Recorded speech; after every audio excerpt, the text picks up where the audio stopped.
Now, a university is being criticised for dropping the word woman from almost every part of its policies on maternity leave and the menopause.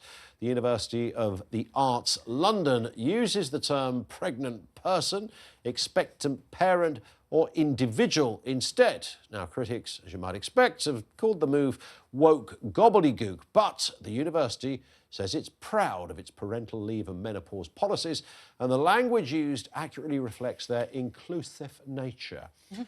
It is that word, isn't it? This is the kind of get-out-of-jail-free card. You know, we are inclusive, which kind of puts them in the higher moral ground because they can claim, you know, this is about, we're all about liking people. We are nicer people.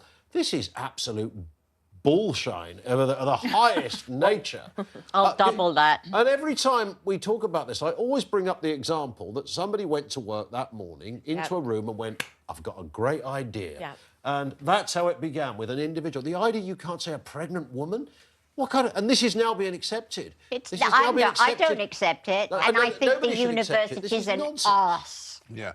It should be renamed the University of the Arts. This is the thing, is that this is the absolute opposite of inclusive. Yeah. The fact that you can't say woman. I mean, it's ridiculous to me that they think or menopause or anything. Exactly. Who is going to be offended by the word woman? I think they have it in their heads that perhaps trans people or people from the LGBTQ community are going to be offended by the word woman. Why would they automatically be offended by that? Nobody it's the would be assumption. offended by that. Exactly, but they assume that they would be offended by that. So this is the opposite of inclusive. Listen, you can say woman, you can say man, but why? But they wouldn't be offended by the word woman. They're criminalising them by taking out this word.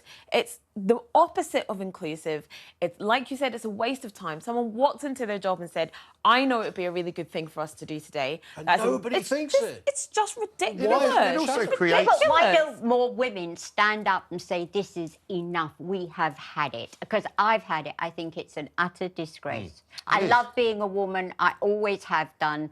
And it's so bad not to give women the recognition. Anyway, we fought for years to get recognised, to be able to vote, and now they want to take out the word woman. Well, I'm not standing. Quite right, too. Because the other thing is it creates inaccuracy of language. It means that you're describing things which are wrong. It also means that you're leading yourself into places where you don't want to go. For example, if I was there, I'd go, right, so as a man then, I deserve to get some maternity leave. And I demand to have the same maternity leave that a woman should have. I think that's clearly bonkers. I think that's the only... I mean, on this instance, I can't get as excited as the rest of you. I do get very upset about safe spaces and single changing room and, you know, athletics and sports that you know, women are being put at a disadvantage because... A male cyclist is one. But this, exactly, and that I do get upset about. But this is just a policy about who can and who can't be paid maternity leave.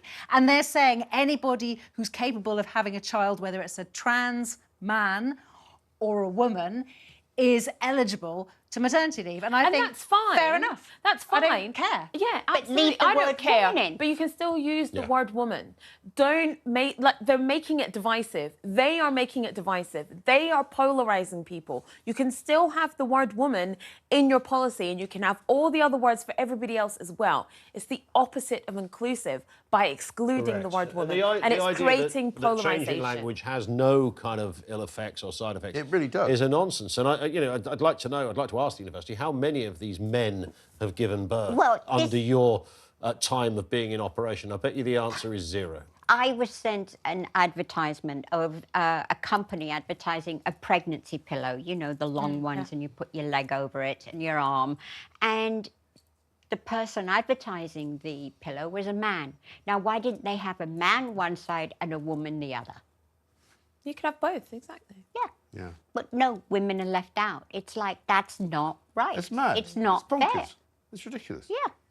And the leg over thing is how they got there, right? Isn't it? Moving on. Trust Mike. Moving on now.